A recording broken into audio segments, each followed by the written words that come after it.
I can confirm that a successor to the A7S III will be coming later this year. Oh my God, let the camera wars begin.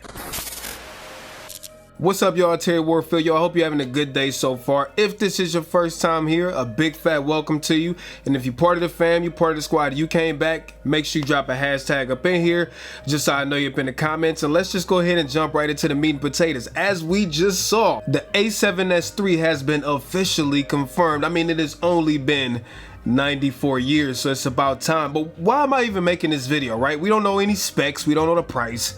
Well, I want to talk about this. So real quick, just a disclaimer, if you came here for specs or leaks or anything like that, this is not the video for you. This is simply to have some conversation, because I know we've been waiting, and even though I can't afford this camera, which I already know, but I'm still pumped, I'm still excited, because I love new gadgets. And plus, you know, the Canon EOS has been shaking some things up, and I've been waiting for Sony to come out and respond. So I have made it no secret that the Canon EOS R5, the Canon EOS R6, the Panasonic S1H, all of those cameras are wiping the floor with the current generation Sonys when it comes to video, right? Even though the Canons are not out, the specs, the things that they're supposed to have, as long as they don't nerf them, because we know how Canon likes to do, Sony, up until this point, I've been saying they got some real live problems on their hands. You can already get a Panasonic S1H that is literally armed to the teeth with video specs, full frame, all of that good stuff, and it's already available. And then here come the Canon EOS R5 and EOS R6,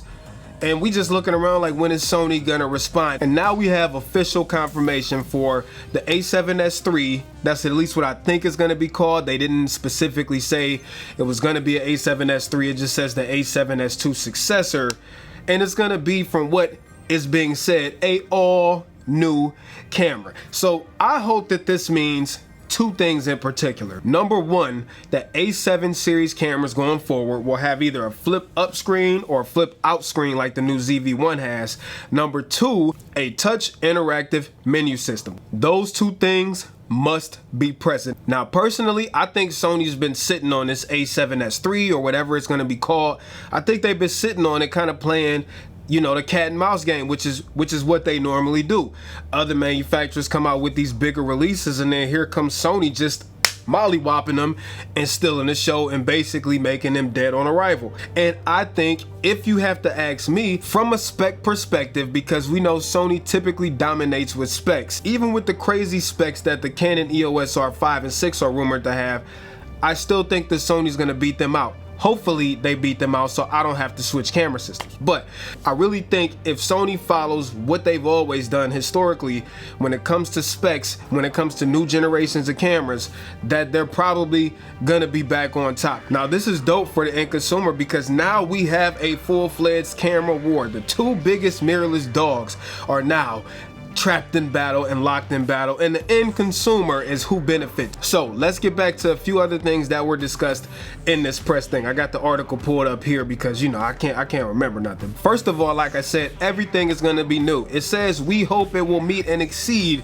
the expectations and requests of our customers. I'm very confident that our new model will meet these demands. Now, we got to listen to that, because typically, even if we look at the Sony ZV-1, Sony does a really good job with listening to its loyalists, its users. A lot of times we complain about stuff, we ask for stuff, and then we end up getting it. So I have no reason to not believe that this camera is going to be amazing. Also, the S originally stood, when it comes to the A7S series, for sensitivity, but now I think it should stand for supreme in terms of image quality and expression. Like I said, that to me is a pretty big claim, and they got to back it up. So let's move on. What were the major requests from A7S II users?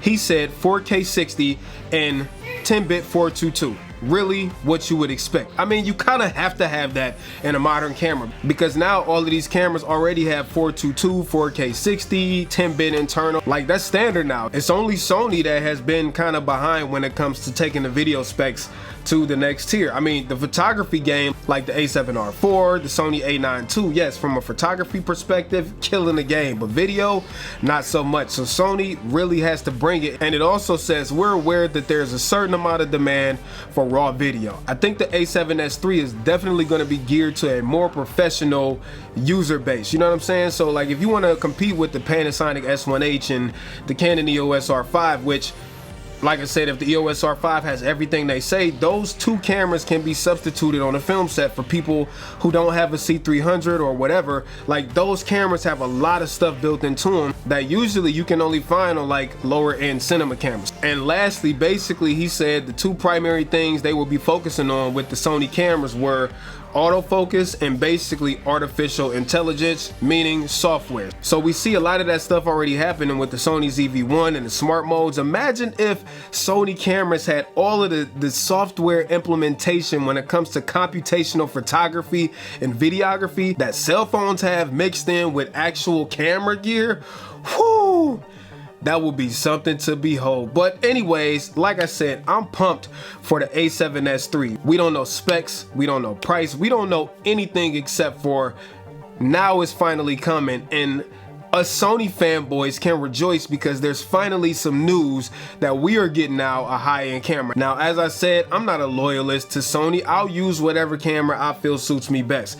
And I hope that Sony brings more heat because the R5 and R6, I gotta be honest, they look damn good. But I guess we'll see, man. It's about to be a hot summer and I want to know what y'all think. Me personally, I don't want to leave the Sony ecosystem because I'm already invested in Sony cameras, Sony glass, etc. That doesn't mean that I won't toss this stuff on eBay, but I really want to know what y'all think and like where your head is at when it comes to, are you waiting for Sony? Are you going to go ahead and jump to Canon? If you're a Sony user, are you going to stick it out and see what they bring to the table before possibly entertaining moving over to a Canon or a Panasonic? Or maybe you want to stick with what you got. I mean, it's not like the A7 III is a outdated camera or the Canon EOS R is an outdated camera. Maybe you don't want to play the camera game, or are you a Canon user possibly thinking about switching to an A7S III? Let me know in the comments what you think, man. I would love to hear y'all thoughts. Let's have some healthy conversation down below. Make sure if you enjoyed this video, even though we didn't really cover a lot today, that you smash that like button and also hit subscribe if you haven't already. And that's all I got for you. So till next time,